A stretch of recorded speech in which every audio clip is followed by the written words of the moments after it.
What are some early warning signs for a bad apartment? Honestly, even the postings tend to be littered with red flags. All caps, weird and overly specific rules, hostile tone, only apply if you are clean and responsible. Sketchy applicants will be denied. Washing machine is for clothes only. Pets okay but no reptiles. Tells you that the landlord is a total piece of work. That some weird crap went down in the apartment before. Or, more likely, both. Drive through the complex on a Saturday night and ask yourself if it sounds like a dang party. Then ask yourself if that's the type of place you want to live. If you want to live in a dang party, then great. Inexperienced management staff. Found an apartment online and decided to see it in person. Made an appointment with the staff and when I got there no one was there. Rescheduled and they showed up late. Got a showing of the apartment and decided to submit an application. Got home a while later and noticed the staff took out 3 application fees on my bank statement. Called them and asked WTF. They kept saying I was lying and that they only charged 1 application fee. They made me go down to their office and print out bank statements to show the transactions fees. At this point I was just over this place. Left a review and they claimed I was lying and that they never even showed me an apartment on property. Yeah, I can only imagine what living there would have been like. But if the staff doesn't know what they're doing, you're going to have a bad time. I also think frequent changes in management company is a bad sign. I lived in a place that had 3 different management companies in the 2 years I lived there. They also had to ask me to lend them my apartment key for a few hours because they did not have a copy of their own. If your would-be future landlord lists off all the great things they're going to do soon TM, then months pass and they're still getting around to it. Congratulations on your purchase of soon. See what similar products you might like as well. Maybe, well, probably not. Never gonna happen. The complete saga. We don't really care TBH retro bundle. I'll look into it. Comedy by Julian Lord. If the apartment has a garbage room on each floor with a chute, go and look at it. If it reeks, if it has garbage juice on the floor, and if people leave their trash all over the place, leave immediately as that apartment will definitely have a roach problem. You can find a building where people aren't all lazy disgusting pigs. While looking at apartments years ago, my wife and I told the landlords we were looking for young professional style housing. One of them was overly enthusiastic and when we got there he seemed to change his tune and tried to prepare us for what we saw, saying things would be all cleaned up when the current tenant moved out. It was an older house with a hoarder living there and half the appliances and crap were all busted up. Struggling with something to say, we asked if there would be work done when it was cleaned out, and he said, yay, probably. Nope, the heck out of there so quick. The smell, almost impossible to fix. Damaged doors with new locks, dead bolts. Landlord that is way too agreeable until you sign the lease. Before I got my first apartment, my dad told me, when you're looking at an apartment, turn on the tap and smell the tap water. If the water smells skunky, it's not gonna get better. The following are signs that the owner's landlord management residents don't care about anything. Dirty garbage area, cigarette butts, dog poop, poorly parked cars, cars parked in no parking areas, shopping carts, loud music. These are indicators that are obvious before even stepping into a unit. Fiancé made poor choices before we moved in together. She didn't understand what the drawbacks to living in the absolute cheapest apartments within 50 miles could be. Signing the lease agreement we were told about a shooting range right up the road. We were told to not report gunshots because it was just the range. There was no shooting range. Also call local delivery shops. They wouldn't even meet us outside this apartment complex. Fences around them, but no security gate. Eviction piles. Lots of unattended small children. They show you a model unit, not the unit you're moving into. We toured more than half a dozen places and they all showed model units. Check closets, under the sink, and other out of the way places for roach and mouse traps. I've been to some places that had been cleaned up pretty nicely, had a fresh coat of paint, etc. But when I find those traps I always cut and run. Actually in the south where it's humid, roach traps are common. It's full roach traps that are an issue. In college we were naive freshmen looking for an apartment for our sophomore year. We were shown a show apartment that was used to let prospective tenants like you see what the apartment would be like, and we wouldn't have to bug any current tenants to let us in to see their place. We didn't ask to see the actual apartment we'd live in before signing a lease. We were very dumb. The model apartment had hardwood floors, granite countertops, and brand new stainless steel appliances. We moved into our place and it didn't have any of that crap. Same. I think that is common in college apartments. Unfortunately, our options were limited because we wanted a place for just 2. Most apps in our college town were designed for 6 people. We saw a gorgeous apartment across from the office. We got a basement one with a lunatic living upstairs. If all the cars in the parking lot are very old, beaten up, and run down, chances are you're going to have ghetto trashy neighbors. You may think, well, I don't plan to interact with my neighbors much. Rest assured, they will interact with you. Also, I'll never get anything but a top level unit ever again. You're going to hear every footstep. I lived 2 years under a beast, nocturnal neighbors with floors that creak like a bee for hours in the middle of the night. You don't have a thermostat to control your own heating and cooling. Or there is one, but it's just for show. Common in pre-1980 apartment buildings in the Northeast. Before you even walk into the apartment, case the parking lot. If you've got a lot of junk and or broken down cars, it's not worth even talking to the landlord. Check for property damage. Are the fences in a constant state of disrepair? Pool always down for maintenance? Broken windows and doors? Are the dumpsters overflowing? The opposite can definitely be true. I can show you some ghetto areas of Dallas with rundown acid apartments and nothing but Lexus in the parking lot. Handshake offers that are not on your lease. Promises for a set rent that won't increase. Extra privileges. Priority on the maintenance list. Generally anything that seems like a perk and isn't on your lease agreement. This happens a lot to people who haven't rented before. Anything that is not on your lease agreement is not a guarantee at all. On the other hand, they'll also flaunt things that are on the agreement by making them seem like luxuries. When you're faced with a promise, ask where it is on the lease if you don't see it. Property managers and people in the lease office are there to fill units, not be your buddy, no matter how nice they are. Masking tape on the carpet in the shape of a body. Seriously, a friend of mine went to an apartment showing and saw that. The landlord claimed they had no idea what it was all about, so we don't know if it was the previous tenant playing a prank on the next people, or what, but he just quietly noped out and kept looking. Would have been a prank. Police forces don't use body outlines. If the rest of the house looks a little worn but the shower is immaculate, there's a very good chance the landlord has painted over the moldy shower tiles grout. I learned this from a bond cleaner. If it's moistened or has a history of mold, chances are, especially in older buildings, that the mold wasn't caused by the previous inhabitant but is there because of the building itself, and you'll never be able to get completely rid of it no matter what. If you know any way of making an apartment less moist, tell me. I'd highly appreciate it. Oddly specific things that are listed as not the responsibility of the owner management, like repairing fridge water dispensers. I work for a huge multifamily, apartments, company. A few things come to mind. If the community is running very generous specials, 2 months free, $1,000 gift card, etc., this is a bad sign. Ask how often the pest control company is on site. Every company will have a contractor on site periodically. If it's every other week, you won't have pests. If it's multiple times a week, this is a bad sign. Ask about other apartments in the area. If they give you good options to check out, they are good management and confident in their product. If they crap on their competition, this is a bad sign. Ask about how to pay rent. If there are different options, online, paper check, etc., this is a good company. If they only accept one method, or there are fees attached to it, this is a bad sign. Ask about the types of people that live there, ages, gender, students or professionals. If they give you a legit answer, this is a bad sign. Any respectable leasing person knows it's illegal to answer these questions. Ask about their occupancy. If under 90%, this is a bad sign. If it's a brand new community, ignore this advice.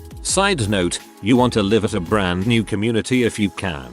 To piggyback on this, avoid old communities if you can. If it's built in a year starting in one, this is a bad sign. In old communities, elevators and HVAC won't be working for a random weekend once in a while. Appliances are old, pest issues are likely, etc. Keep in mind, however, bad signs are always bad signs for everyone. If you're looking for cheap, bad signs are gonna be everywhere. I am not a picky dude and I can fix and or deal with crap on my own. So bad signs are fine with me if I'm saving money. As with anything, you get what you pay for. A very distinct smell, not necessarily bad, but not good either, or an overpowering air freshener smell. It usually means that there's mold, the apartment wasn't well maintained, or a dead body.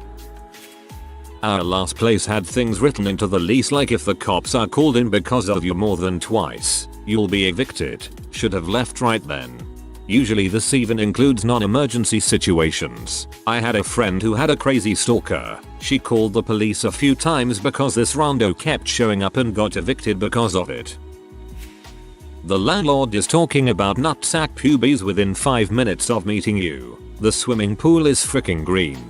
There are 3 adopted stray cats allowed to live in the clubhouse common area. There is one of those funny kitschy bar signs in the front office along the lines of asking for the manager won't help. I am the manager and I can't help you. Are oddly specific, I know. True story.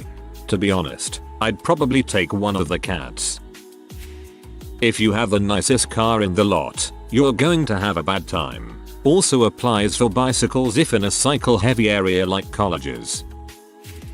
If you see a bunch of window units along with regular air conditioners, that means they're too goddamn lazy to fix the AC. Maybe it's not a huge deal in the north, but in Texas the air conditioner is your most valuable possession. Been living in 85 degrees for months. Can confirm. Don't worry, we have every apartment professionally cleaned before move-in. Never had a good experience when they point that out in the tour. Same thing with that's on our list to get fixed. It's sort of like admitting we can't even handle this crap. People are found dead in the parking lot regularly. Lots of shady looking people hanging in the parking lot after midnight. Cops get called to the pool area multiple times a weekend. Somebody doing a trashy photoshoot of a really fat chick in a blonde wig on the barbecue area. People leave their trash in the hallways for days at a time. There is a constant turnover of maintenance workers cause they are sick of dealing with abusive and disrespectful tenants. I can keep going. I just moved out of one. Leasing agents who are really pushy about signing the lease. They're usually trying to lock you into something no one else wants. There isn't a waiting list that you magically jumped in front of. Lived in many apartments and the worst one locked me into the lease 4 months ahead of time while promising me how wonderful the place was. Drive through the complex and look at the people who live there. It's not nice, but you can judge by appearance most of the time to tell what kind of people live there. See lots of dogs and children. It's gonna be loud. Lots of old beat up cars. They always have the loudest bass stereos that will be played constantly. Read reviews online. They generally give you the worst you'll experience. The worst place I lived up to the reviews. Not living upstairs on the top floor is the earliest warning sign you'll be miserable. You will hear every single step someone takes and likely they constantly walk, stomp, around all night while you're trying to sleep. Look at the paint. If there is a bunch of layers they probably do not maintain the place very well. Also check if they just paint over debris. There's a laundry room shared by several apartment units. It has only 2 washers and 2 dryers, and one of each has an out of order sign on them. The 2 that still work are almost never available when you need them.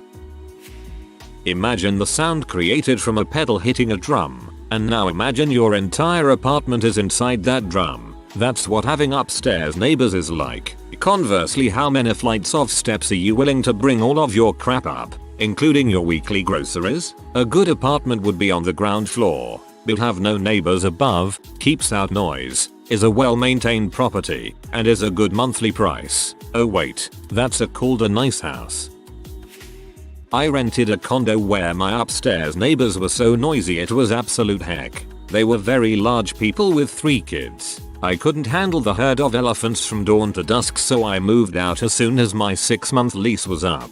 When I was moving out, I noticed marks in the ceiling like someone had been pounding on the ceiling with the end of a broomstick. I had never noticed them before. Always look at the ceiling. Always flush the toilets and listen from other rooms to see how loud it is. I have a rent control apartment, thank God, but the pipes are unbearably loud, especially at night when my roommate is using the sink or shower. It's driving me mad. Cop it, anywhere, for any reason. May as well kiss your security deposit goodbye then and there. It'll never end up looking clean enough in the end, no matter how careful you are with it, unless you're in one of those awful giant apartment complexes where they rip up and lay carpet between every single tenant, in which case I'm sorry you were forced to resorting to those accommodations to begin with, and they'll probably still charge you for carpet damage regardless. Always look at the actual apartment you are renting. Do not let them show you a show model or a different one because they are all the same. If the landlord lady knows how much everything costs, including the carpet and curtains, and reminds you multiple times how quickly you will be rung up for damaging them, after they clearly told you how not to, you're not likely getting your deposit back with these slumlords, and your neighbors are probably a mix of sickheads, paranoid schizophrenics, drug dealers, temporary not homeless, repetitive rehab relapses, etc. Because the landlady has had to replace their stuff enough times after evicting tenants on a weekly basis, and expects you'll be no different. Or just take the shortcut and ask a veteran of the complex how many times the police and EMT show per week. 5 times is not an unusual average for these American shitholes. When you peek into the window of the unit next door, there is a gigantic Nazi flag hanging on their wall. Happened while I was helping a friend move, years ago. The look on her face. WTF have I just gotten myself into?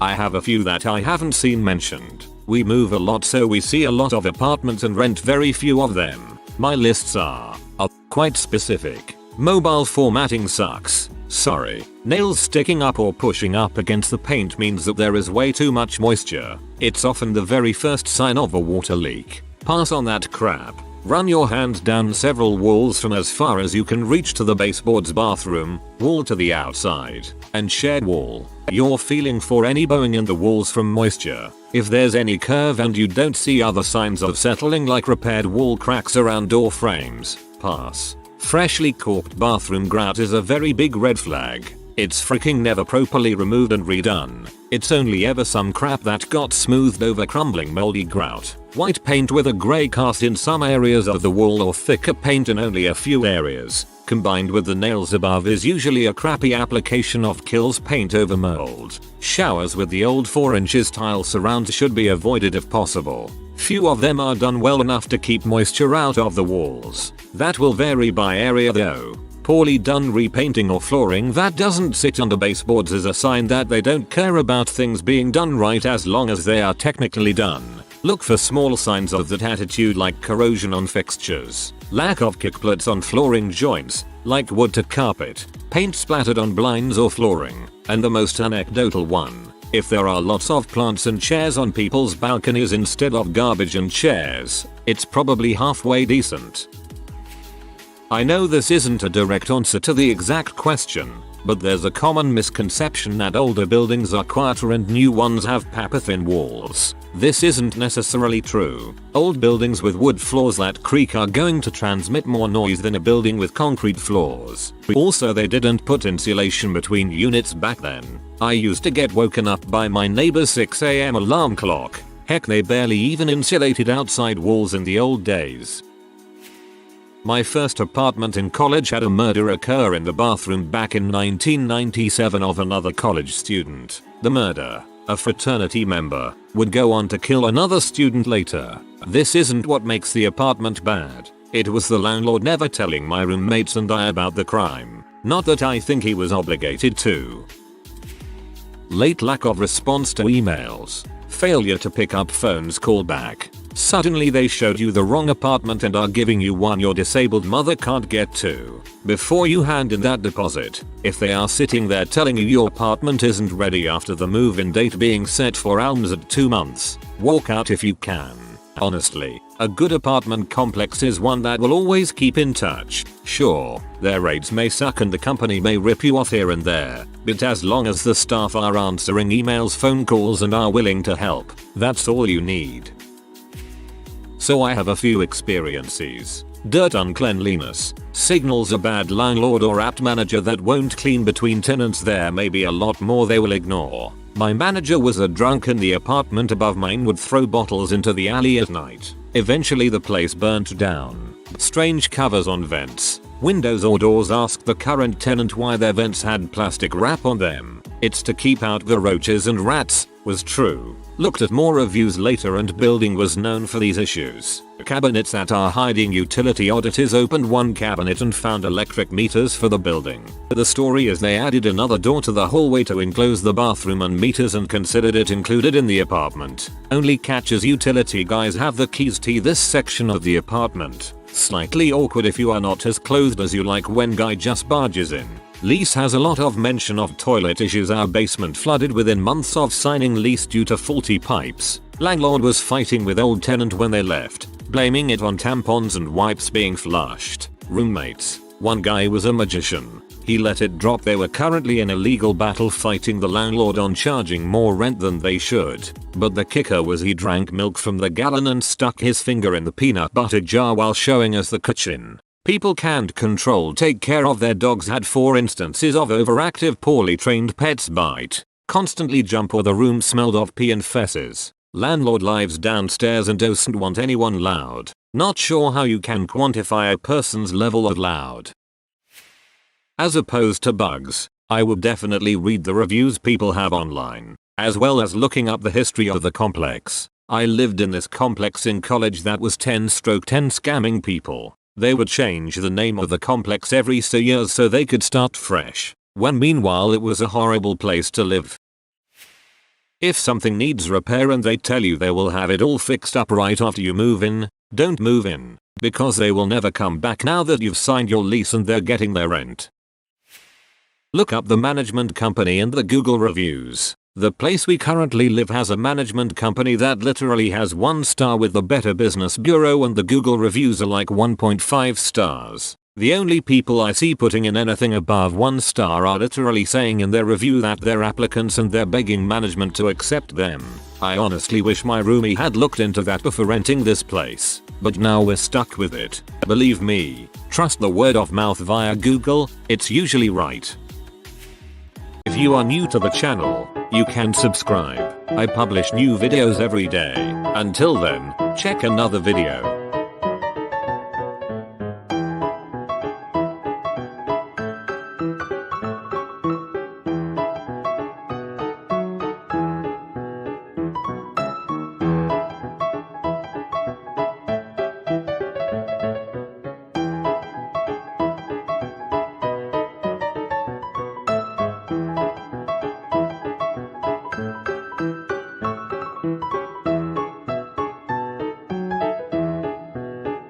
Bye for now.